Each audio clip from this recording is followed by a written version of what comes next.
بسم اللہ الرحمن الرحیم نحمده ونصلی ونسلم علی رسولہ الکریم وعلی آلہ الطیبین واصحابہ الطاہرین اما بعد۔ حضرات گرامی، ہم تذکرہ کر رہے تھے کہ حضرت عمر بن خطاب رضی اللہ تعالی عنہ کی رائے کے مطابق اللہ تبارک و تعالی نے وحی کا نزول فرمایا، قرآن کی آیات نازل ہوئی۔ گویا کہ اللہ نے عمر کی رائے کو اہمیت دی اور ان کی تائید میں اپنا حکم صادر فرمایا۔ ان میں سے ایک ہے پردے سے متعلق احکام ہیں۔ حضرت ابن عباس رضی اللہ تعالیٰ عنہ اس حدیث کے راوی ہیں، فرماتے ہیں کہ ایک شخص رسول اللہ صلی اللہ تعالیٰ علیہ وسلم کے گھر میں بیٹھا ہوا تھا اور کافی دیر بیٹھا رہا۔ نبی کریم صلی اللہ تعالیٰ علیہ وسلم کی خواہش تھی کہ اب یہ چلا جائے۔ آپ صلی اللہ علیہ وسلم کھڑے ہوئے تاکہ یہ بھی کھڑا ہو کر کے چلا جائے، لیکن وہ شخص تھوڑا سا ضدی تھا، جو اس کا اپنا ایک مزاج تھا، وہ ایسے ہی بے حس سے کر کے بیٹھا رہا، نہ کھڑا ہوا۔ اتفاقاً حضرت عمر بن خطاب رضی اللہ تعالیٰ عنہ وہاں آئے تو آپ نے دیکھا کہ نبی کریم صلی اللہ تعالیٰ علیہ وسلم اس چیز کو محسوس کر رہے ہیں۔ وہ شخص تو نہ سمجھ سکا، مزاج ہوتے ہیں، مختلف مزاج ہوتے ہیں، وہ تو نہ سمجھ سکا، لیکن عمر بن خطاب رضی اللہ تعالیٰ عنہ سمجھ گئے کہ آپ صلی اللہ تعالیٰ وسلم اس بات کو ناپسند کر رہے ہیں کہ شخص جو ایسے یہاں ایسے بیٹھا رہے۔ تو آپ نے اس شخص سے کہا کہ شاید ہمارے بیٹھنے سے نبی کریم صلی اللہ تعالیٰ علیہ وسلم کو تکلیف ہو رہی ہے۔ اب اس شخص کو یہ بات سمجھ آ گئی اور وہ اٹھ کر کے چلا گیا۔ اس کے بعد رسول اللہ صلی اللہ تعالیٰ علیہ وسلم نے حضرت رسول اللہ صلی اللہ علیہ وسلم نے بطور تذکرہ فرمایا کہ میں کئی بار جو ہے اٹھا تھا کہ وہ میرے ساتھ بھی چلے، لیکن یہ شخص جو ہے اسی طرح بیٹھا رہا، اسے خیال نہ آیا۔ تو حضرت عمر رضی اللہ تعالیٰ عنہ نے عرض کی، یا رسول اللہ صلی اللہ علیہ وسلم، آپ کی ازواج مطہرات ہیں، وہ عام عورتوں کی طرح نہیں ہیں، آپ انہیں پردے کا حکم دیں، پردے کا حکم دیں۔ پردہ جو ہے عورتوں کے دلوں کو جو ہے پاک صاف رکھنے والی چیز ہے۔ تو اسی دوران پھر جو ہے قرآن کی آیات نازل ہوئی جس میں اللہ تعالیٰ نے پردے کا حکم دیا، فرمایا یا ایھا الذین آمنوا لا تدخلوا بیوت النبی الا ان یؤذن لکم، اے ایمان والو، نبی صلی اللہ تعالیٰ علیہ وسلم کے گھروں میں ان کی اجازت کے بغیر داخل نہ ہوا کرے۔ تو جب یہ آیت کریمہ نازل ہوئی تو نبی کریم صلی اللہ علیہ وسلم نے حضرت عمر کے پاس کسی کو بھیج کر کے اس بات کی اطلاع دی۔ تو الخاص یہ آیت کریمہ بھی اسی مقصد کے لیے جو ہے وہ نازل ہوئی، پردے کے حوالے سے۔ اس کے علاوہ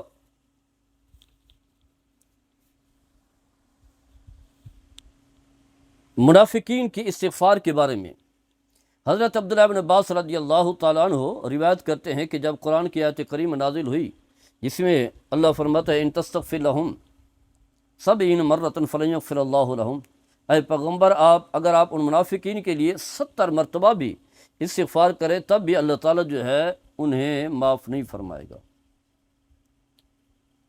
تو نبی کریم صلی اللہ علیہ وسلم نے فرمایا کہ میں 70 مرتبہ سے بھی زیادہ جو ہے دعا کروں گا۔ آپ صلی اللہ علیہ وسلم نے اس پر عمل بھی شروع فرما دیا۔ اس پر حضرت عمر رضی اللہ تعالیٰ عنہ عرض کی، یا رسول اللہ صلی اللہ علیہ وسلم، اللہ انہیں کبھی بھی نہیں بخشے گا، ان کے لیے آپ استغفار کریں یا نہ کریں۔ چنانچہ یہ آیت کریمہ پھر جو ہے نازل ہوئی حضرت عمر رضی اللہ تعالیٰ عنہ کی تائید میں، جس میں فرمایا کہ فلا ازیدن علی سبینا واخذ بالاستغفار، قال یا رسول اللہ صلی اللہ علیہ وسلم واللہ لا یغفر لهم سواء استغفرت لهم او لم تستغفر، فنزل سواء علیہم استغفرت لهم او لم تستغفر لهم 70 مرۃ فلن یغفر اللہ لهم۔ گویا کہ یہ آیت کریمہ جو ہے آپ کی تائید میں نازل ہوئی۔ اس کے علاوہ شراب نوشی ہے، عرب کے ہاں شراب نوشی جو ہے بہت زیادہ پسند کی جاتی تھی، قبائل کے لوگ تھے، بڑے سردار لوگ تھے، شراب نوشی جو ہے وہ عام تھی، اور اللہ تبارک و تعالیٰ نے شراب کی حرمت کے احکام جو ہے تدریجاً نازل فرمایا۔ اس کی وجہ یہی ہے کہ ان کی فطرت کا حصہ تھا، طبیعت کا حصہ تھا۔ اگر ایک ہی دفعہ جو ہے شراب حرام کر دی جاتی تو شاید وہ اس بات کو پسند نہ کرتے۔ تو کئی فرمایا کہ یسألونک عن الخمر والمیسر قل فیہما اسم کبیر منافع للناس، اے حبیب صلی اللہ علیہ وسلم، آپ سے پوچھتے ہیں شراب کے بارے میں، جوئے کے بارے میں، تو آپ فرما دیں کہ بڑا گناہ ہے لیکن لوگوں کا فائدہ بھی ہے، پھر بھی کیونکہ اس میں حرمت کا حکم نہیں ہے تو پھر بھی لوگ جو ہے مسلمان بھی پیا کرتے تھے، کیونکہ بعض حرمت کا حکم نہیں آیا تھا۔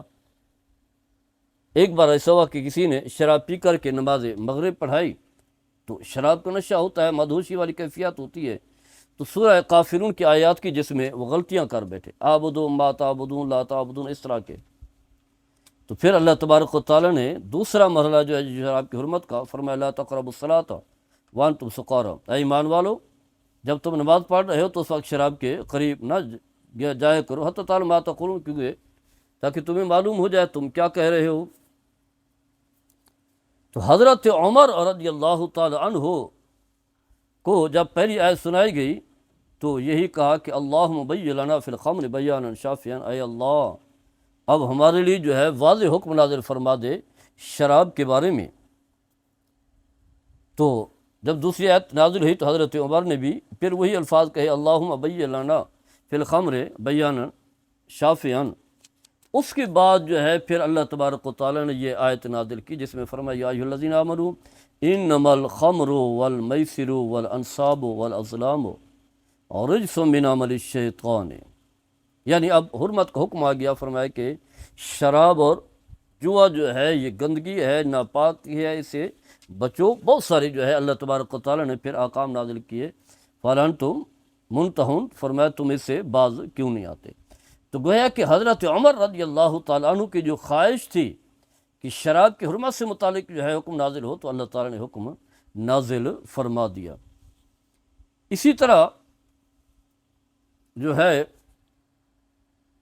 سود کے حوالے سے بھی ہے، اور دیگر بہت سارے واقعات ہیں جو ہم بیان کر سکتے ہیں۔ تو الغرض اللہ تبارک و تعالیٰ نے حضرت عمر رضی اللہ تعالیٰ عنہ کو یہ اعزاز بخشا کہ ان کی جو خواہش ہوتی تھی، آرزو ہوتی تھی، اللہ تبارک و تعالیٰ آسمان سے قرآن کا نزول فرما دیتا۔ تو یہ کتنے عظیم لوگ ہیں، اور ان کی اسلام کے لیے کیسی خدمات ہیں، ان کی بدولت ہمیں بہت سارے احکام ملے۔ اگر ان کی رائے نہ ہوتی، ان کی خواہش نہ ہوتی، تو شراب کے حوالے سے حکم کا پتہ نہ چلتا، پردے کے حوالے سے اور دیگر بہت سارے احکام ہیں۔ تو ضرورت اس بات کی ہے کہ ان ہستیوں کا ہم نے احترام کرنا ہے، ادب کرنا ہے، ان کے فضائل کو بیان کر کے پھر ان کی جو اسوہ ہیں، جو ان کی تعلیمات ہیں، جو ان کی اسلام کی خدمات ہے، انہیں بیان کر کے ان کے طریقے پر چلنا ہے۔ اللہ تعالیٰ ہم سب کو عمل کرنے کی توفیق عطا فرمائے۔ وما علیہ الا البلاغ المبین۔